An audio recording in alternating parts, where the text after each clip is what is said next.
Welcome to this week's Treasury Career Corner podcast, where I interview Treasury professionals about their Treasury careers.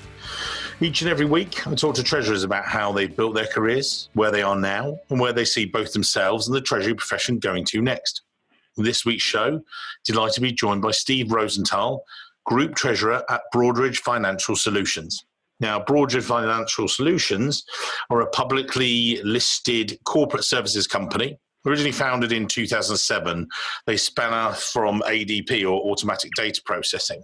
And since they became independent back in 2007, they've grown into a global Fintech company with over $4 billion in revenues, recognized and they partner with some of the world's leading companies and financial institutions, handling millions of trades every day, trillions of dollars, support communications, known in over 75%, for instance, of North American households. Manage shareholder voting, lots of different things out there. But actually, I'm going to let Steve explain a little bit more about that. Sure. So thanks very much, Mike, and I'm very happy to be with you today. So I can take you back. I did my undergraduate work at the State University of New York at Albany, and I did some graduate work at Bridgewater State, which is part of the University of Massachusetts state systems, part of UMass Boston. So I did not take the conventional route through Treasury. All of my degrees are in psychology and clinical psychology, so definitely not the conventional route. But I was in an externship program at Bridgewater State University right outside of Boston. Certain issues took me away from my doctoral thesis and back into New York. And at the time, I was actually working at health clubs teaching martial arts. I'd always done martial arts through my life and bumped into a person who I'd gotten very friendly with, who started a conversation with me. It had always been around our classes, and asked me what I wanted to do with my life. This is the early 90s, Mike. And so gave him kind of my story. He wound up being a senior executive at Bear Stearns and literally asked me to meet him in his office. So I put on the suit and tie, met him in his office, not knowing what to expect. And before I knew it, I was part of really what was considered at the time an elite management training program. And so started there in the management training program and really learned everything broker-dealer and investment banking at back office at the time. One of the pieces of that track was folks came from the Treasury organization, talked a little bit about what they do. I would tell you that it was love at first sight. And It always is. Yeah, right. And I was enamored with it. I'd always loved markets, and who doesn't love money? And so I got to spend some time with the Treasury folks there. And when an opening opened up, they actually recruited me to be part of their organization right out of the management training program. And again, this is the early 90s. I then was extremely fortunate because they invested a tremendous amount of time, energy, and money in me, catching me up on any type of class or education, financial services. I took advantage of all those opportunities, so really became a subject matter expert, I think, faster than either they or I thought, and Treasury was clearly going to be my career. And then you got in there and you fell in love with Treasury, as we all do. You know, I've done it 22 years plus. What caused you to fall in love? What was it you saw that you could have all these touch points within the organization? Or what was it that thought, yeah, Treasury is the place for me? At the time, you think you know what you're getting into, but you really don't until you live it. I think it was the whole notion of being really the central nervous system for the company, and that's how those people really designed it. The management of the company's capital structure, financing, money movement, dealing with all the cash every day was, to me, a really excellent proposition. And I got really excited about it right away. And that's without even knowing what the day-to-day was going to be like. And I can tell you that from there, my passion really only grew. And with that, you say it grew. You were there for 5 years. So you started in junior position as such. You come in and you grow and grow and grow. And then you made a move to Morgan Stanley.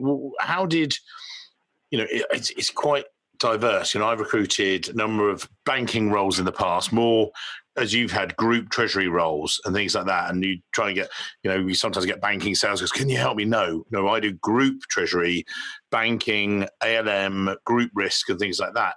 But, you were looking after the bank's money, and then you made the move across to Morgan Stanley, again, an ex-client, and, back in those days, massive treasury teams. What was it like working for their treasury and looking after the bank's money there? Well, it was really very different. So, at Bear Stearns, I was exposed significantly to everything credit and liquidity, understanding repo, credit lines, overdraft facilities, large revolving credit facilities, and letters of credit portfolios. And Bear Stearns' culture was much more senior directed. They kind of ran in fiefdoms, quite frankly, and the senior managing directors of the different organizations or those fiefdoms really ruled the roost. I was recruited to go to Morgan Stanley and to fill a new role originally, which was really a bank relations role that managed bank relations such that we matched all the service and product necessary for all the business units. So it was really, there was a lot of liaison type of role to it, but it was pure culture shock because Morgan Stanley was exactly the opposite of Bear Stearns. Morgan Stanley was much more bureaucratic, a bureaucracy with a lot of checks and balances, a lot of groupthink, and so there was a lot of thought put into all the different agenda and strategic direction, as well as tactical operations. But the decision making was, as you might expect, a lot slower and a lot more architectural. So I could tell you that it was pure culture shock, but looking back, having experienced the thinking and culture of Bear Stearns and then the more bureaucratic way of organization with Morgan Stanley has really helped me kind of evolve into both positive and negative modeling on what I thought worked in different cultures and environments. So at Morgan Stanley in the relationship role, I was able to really round out my treasury experience and expertise by delving a lot into cash management and a lot of different cash services and products on the bank relationship side. So by the time my tenure at Morgan Stanley had ended, I had the credit and liquidity debt structuring background at Bear Stearns, and then the cash management and relationship type of experience from Morgan Stanley. Steve, I just want to dig back into that about the contrast between the two firms. To put this in context for people listening, they might say, you got frustrated then at Morgan Stanley and stuff. You were 5-6 years at Bear Stearns, you were 6 years at Morgan Stanley. So it wasn't, oh no, that's it, got frustrated and left. How did you deal with those two different structures? You're a treasury dude, you're doing your treasury work, you're doing all this, but how did you then navigate through that in a very different culture? Did you just, I'm going to push this through, or how do you do it? Because there'll be people listening again going, hang on, I do that, or that sounds familiar. So how did you cope with those things? It certainly was a challenge. I think the way that I coped with it was to build the relationships necessary to understand where the places really dictated that I conform, and then also where I can add value in terms of innovation and bring some other types of expertise to the table to push new ideas on what was a very mature organization. And Mike, that's what they really wanted me to do at the end of the day. They wanted me to push the envelope and be innovative and take some of the thinking that they had related to relationships and product. Steve, let me pause you there. How can you innovate in a super tanker? Explain that. How can you can't do that. It's a big global bank. You can't be innovative in an environment like that. That's impossible. Yeah, so just from experience, it's not impossible. Okay. It's a challenge. It's hard. And I think the first thing to do is to gain credibility. And in order to gain credibility, you have to build those relationships. You have to show your subject matter expertise. There is, a sort of confidence and gravitas that I think as you gain more seniority is necessary to bring your ideas forward. So I think at first you pick and choose your spots, Mike. And as you pick and choose those spots and you gain success, and that success is not framed always by you being right. Sometimes it can be framed by you bringing a good idea to the table that may or may not be adopted, but is framed the right way, is honest in the right way, and shows that you are being a critical thinker to the organization and the architectural design of the organization. So I think it's just picking, choosing your spots and building credibility. I would tell people that, even in the most bureaucratic of organizations, you can have an impact. You can make changes. You just have to do it in a thoughtful way. So you had two big box banks. You're going to carry on your life on these big super tanker type-esque banks. You're going to carry on your global treasury career that way. And you thought, I know, let's do a brand new treasury setup for Broadridge. Or explain, if you would, for the listeners, who are Broadridge Financial Services? What do they do? What was then your entrance to treasury there? So give us the run through of that. So again, I had become recruited. At the time, there was a full, what they called at the time, brokerage servicing unit as part of the large payroll provider ADP. And that brokerage servicing unit was being spun off, and I was being recruited. They needed a subject matter expert to really start a treasury organization from scratch with nary a bank account, quite frankly. So I will admit to you, at first, I did not want to go. And I did love being at Morgan Stanley. And this was, in 2007, early 2007, so right pre-financial crisis. My career at Morgan Stanley was taking off. I was making a large impact. I will admit that Broadridge put a really full court press on me, and had the opportunity to live and work much closer. I live on Long Island. Our headquarters also resides in Long Island. And then I took a really different look at the opportunity. So how many treasury experts get the chance to start a treasury organization for a large public company from scratch, and to do things exactly the way that you think they should be done, to start fresh with a clean slate and build a treasury organization from the ground up. And when I started to think about it that way, I got really excited and eventually chose to become part of the team and prepare Broadridge to become a public company. So you went in.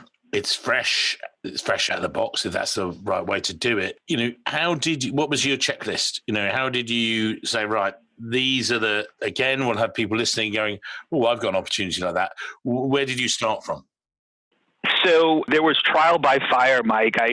I don't think I had what I would consider, a very organized checklist at the beginning. That had to be developed. We were spinning off with $690 million of debt. And my first order of business was, okay, how do we set up this capital structure, finance this debt, understand how the company should work in terms of our ratings? Are we an investment grade company? Do we want to be an investment grade company? How is that going to fit into the general business model? Remember that Broadridge, even though they were spinning off from ADP, it was a very mature business and with a business model that had a really great defensive moat around it, but it was quite complex. And to this day, Broadridge's business is complex.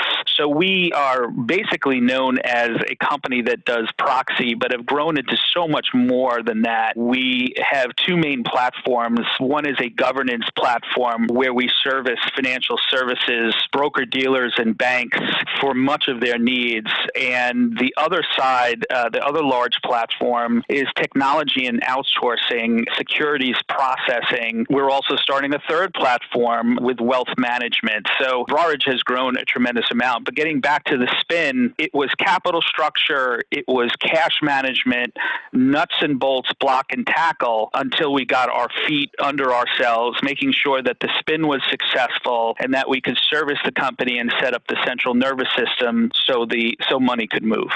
Some of the guys listening today, they'll work for product companies, they'll work for widgets manufacturers, and their treasury issues are one certain set. You're obviously much more financial services related. Overall, the piece with treasury, I know that we spoke before and you really enjoy dealing with new people and new setups and everything else, and all these new ideas coming at you. But just your basic treasury, how does it operate? Is cash? Is it exactly the same, but just in a different format? How does it apply when you go to like the AFP conference and you describe what you do, and someone said, "Well, he's in financial services." Not very similar to my business, but you are, aren't you? And stuff, because we talked about this. How does it cross into treasury in a corporate sort of thing rather than corporate financial services treasury?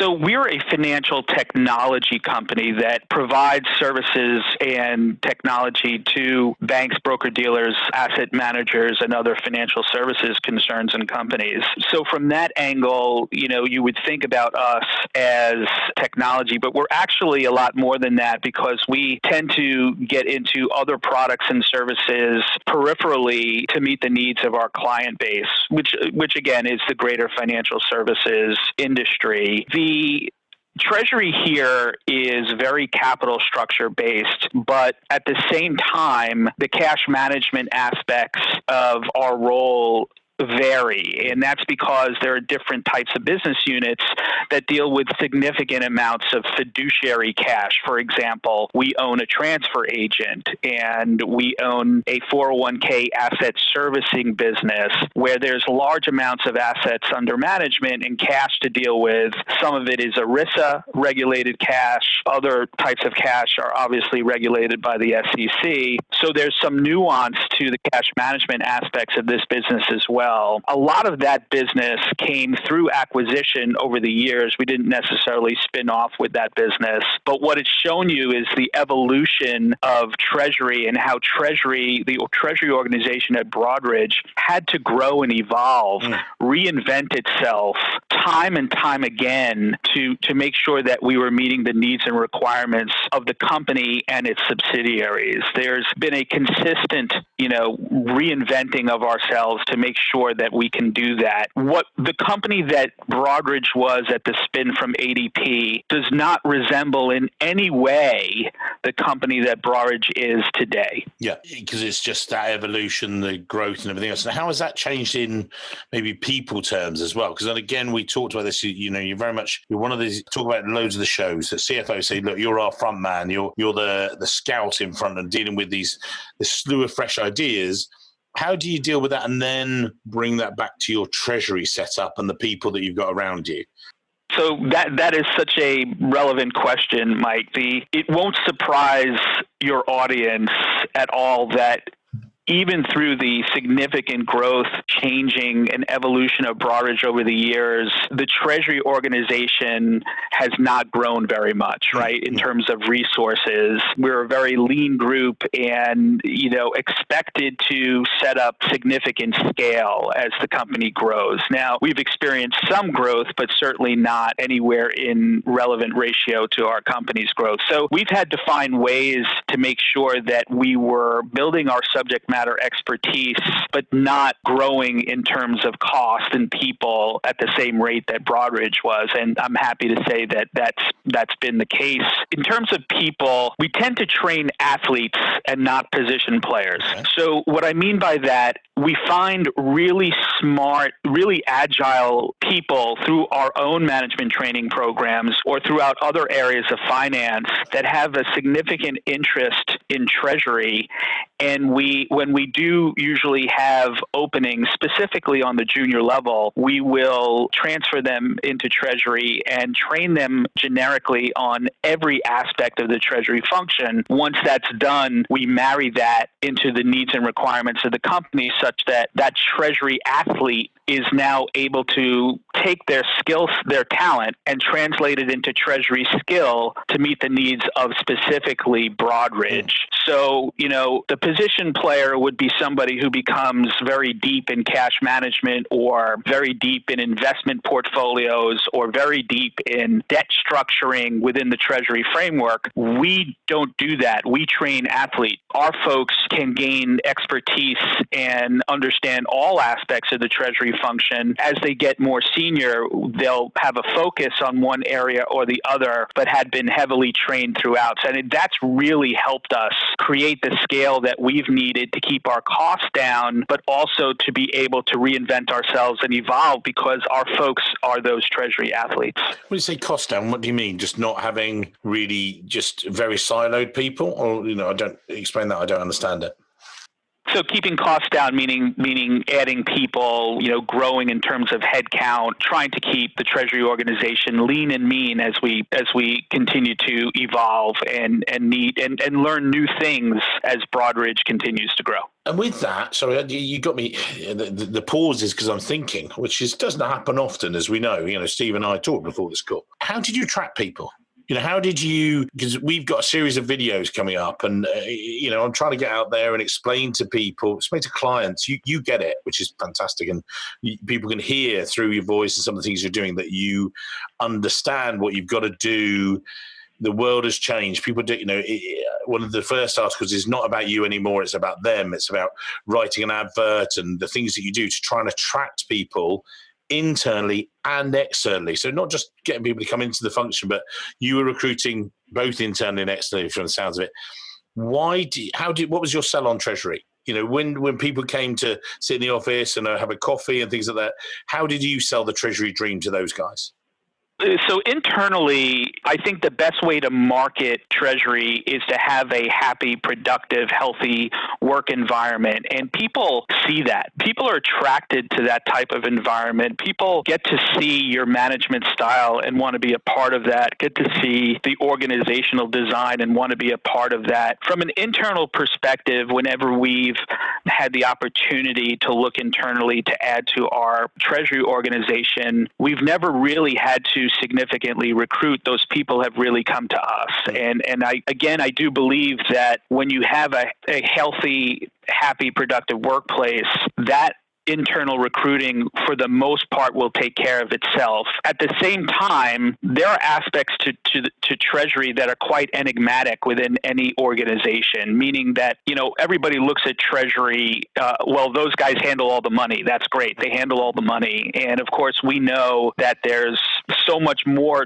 to it than that. And the things that we do day over day, whether it's capital planning or investment decisioning, things like that, we get 1,000 feet wide and 1,000 feet deep. And it's interesting when folks come to sit with us and see what we do on a day-to-day basis. I think they get quite surprised at the pervasiveness and kind of the wide purview that Treasury has. So all of that goes into a positive marketing dynamic such that internal recruitment, it's just not necessary for us or really prevalent. People do come to us looking for opportunities, and it's quite flattering. We really think that's great. From an external perspective, that's different. And externally, I find that it's sometimes difficult to get the people that not only have the Treasury expertise that we want and need, again, going back to the Treasury athlete versus a Treasury position player, but will they also fit into our culture? Sometimes I feel like the culture piece is the more important piece. Again, fitting in from a culture perspective, creates a foundation of which, teaching and learning can succeed and thrive. So it's really the external piece is a lot more tricky, and I think it's a lot easier to work with Treasury recruiters who understand the Treasury dynamic and much more than, say, an internal human resources recruiter could ever do. And I think it's not necessarily a criticism of those guys because, I was trying to explain it to someone outside of my industry yesterday, and they were saying, why is it? I said, well, because, a lot of my Treasury guys will hire one, maybe two people a year. Some corporates and smaller groups, it might be one person every 3 years. So it's not something that an HR recruits. If they're recruiting an FP&A person, they're probably doing one a month. And then you do one Treasury person. People are like, how does all these different things fit together? It's knowing what is, and I know that we talked about this, that what is good and bad in that person. It's not, you can teach the skills, you can teach all those things, but you're never going to teach culture. You hire for fit, and then you can train all the other technical things. And going back to that, I know Steve, you said about this. Working with these smarter people around you, again, you talked about this. This was his phrase, not mine. And knowing what is good and bad in the world of Treasury. How do you sort of filter through that yourself? And all these new things coming, you and the team. What's your sort of your weather vane for it, if you like? I think there's a basic tenet and a very old saying that, it's a really good idea to surround yourself with people smarter than you. And I would only add to that, that's not only a great idea, but you can't be scared of it, right? So, surrounding yourself with folks that can really bring new and innovative ideas, look at things in a different way is extremely important. One of the ways that we manage our Treasury organization creates a cultural basis. And the way that we think about that is we manage with loads of discipline, but not regimentation. So we're very disciplined in all of our processes and very disciplined in our modeling analytics and things like that, but we're not regimented with those things. So you don't have to do it my way to get to an answer. And I find that really senior Treasury folks, but it's not just Treasury folks, it's anybody, getting set in your ways and being regimented is a sure way to destroy critical thinking. It's a sure way to destroy and stunt new and innovative ideas. So creating the discipline around your processes and your organization is critical, but not making it regimented is just as critical. And surrounding yourself with really smart people, let them use their minds, let them use their brains. Don't stunt them by forcing the way that you do things on them, and constantly be a teacher. Constantly share your expertise. Mike, one of the questions that I'm constantly asked is, how do you manage and deal with young people? How do you manage and deal with millennials? Don't you find them entitled or this and that? And Mike, my answer is I don't necessarily find them entitled, but they do have a different way of working. And, the days of leading by fear are long gone. Millennials and post-millennials do not respond to that type of organizational leadership. As a matter of fact, my experience is they really reject the strict hierarchical structure. They want to learn quickly. They want to gain experience in a short amount of time, which it's many times is very hard to do. But once they gain some experience, they want a sense of empowerment. They tend to be quite agile in their learning methodology. So, I think that we need to empower. They're looking for empowerment. They're looking to learn quickly.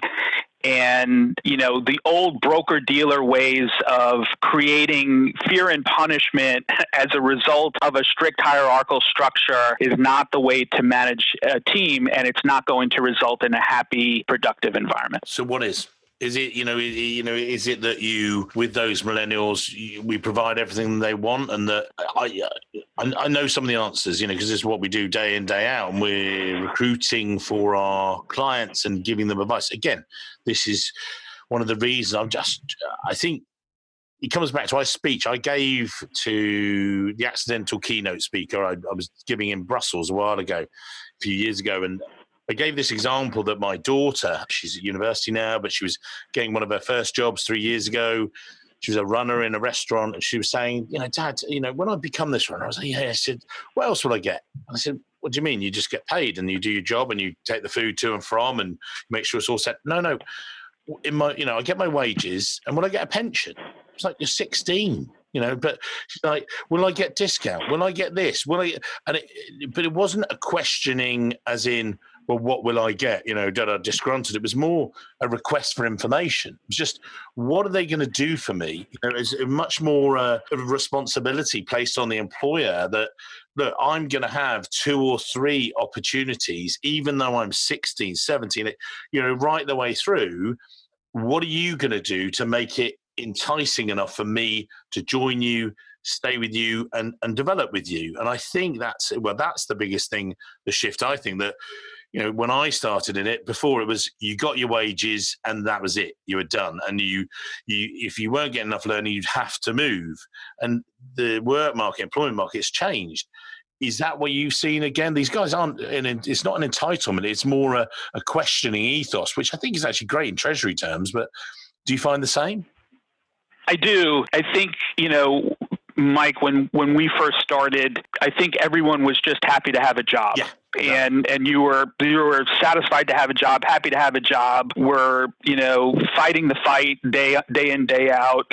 The old saying, climbing the corporate ladder, if you were in that type of environment, right? And so you were just happy to have a job. The folks these days getting into the workplace, that is not the way that they lean. They're not just happy to have a job, and they're looking for an environment of learning. And that's why I think it's important for folks in positions like I am as a treasurer to be a constant teacher. They respond. My experience is they really respond to that, sharing your information, sharing your knowledge, sharing your expertise. I also think that these folks are looking for, to your point, Mike, they're looking for unique benefits. There's a much higher emphasis on the whole work-life dynamic than there ever has been before. We used to fit our life into work, and these folks, I think, and I think it's a healthy attitude, are looking to fit work into their life. And what are the unique benefits that I can have here versus somewhere else that help me gain that goal? How do I fit work into my life? And so you constantly have to have your finger on the pulse. Now, this is part, the organization that you lead. In my case, it's Treasury and Risk, and also our human resources departments and organizations to come up with the unique benefits that will attract and retain talent over time. And again, these things evolve, but I'm going to go back to saying these folks want to fit work into their lives and not the other way around. Perfect. Steve, we're coming to the end of today's show, and we said this back at the beginning, say every week as well, that what I like to do is people then will put your details in the show notes and how to connect with you. I could carry on for another 10, 15, 20 minutes. I could keep talking about this. I'd love to, getting into these discussions, but we can't because our show lasts about 30 to 40 minutes. It's people's commute time. We know they get into the office and everything else, so we want to respect that. But I think there are still some golden nuggets there. So looking back over your career, and people look at and they'll connect to you on LinkedIn and things, you'll see it. What are the top tips you're going to give out? I mean, we've given some brilliant ones there, but maybe just sort of to percolate those into the sort of top 2 or 3. What are you going to say to people listening today as they get to their desk? They're saying, do you know what, I'm here with my team. I'm just going to jot down these notes, and actually that's what I should be doing with these guys today. What are you going to say? So the way I would give advice is on all levels of at every level of your career, always practice intellectual honesty. Mm-hmm. Intellectual honesty, both to yourself and others, really gains you tons of respect from your colleagues and your organization and allows you to make the right decisions and create the right ideas to bring forth, and it shows your value. Be intellectually honest with yourself and others at every level of your career, and it will be great for your career. I would also say be that fly on the wall. It's the saying, be a fly on the wall. Stick your nose into meetings. Ask your managers, hey, can I sit in on this phone call? Can I sit in on this meeting? Even if you don't have an active role, being a fly on the wall is just a great way to learn things, and it's a great way to keep active in conversations and to accelerate the learning process and your growth. And for the most part, it's costless.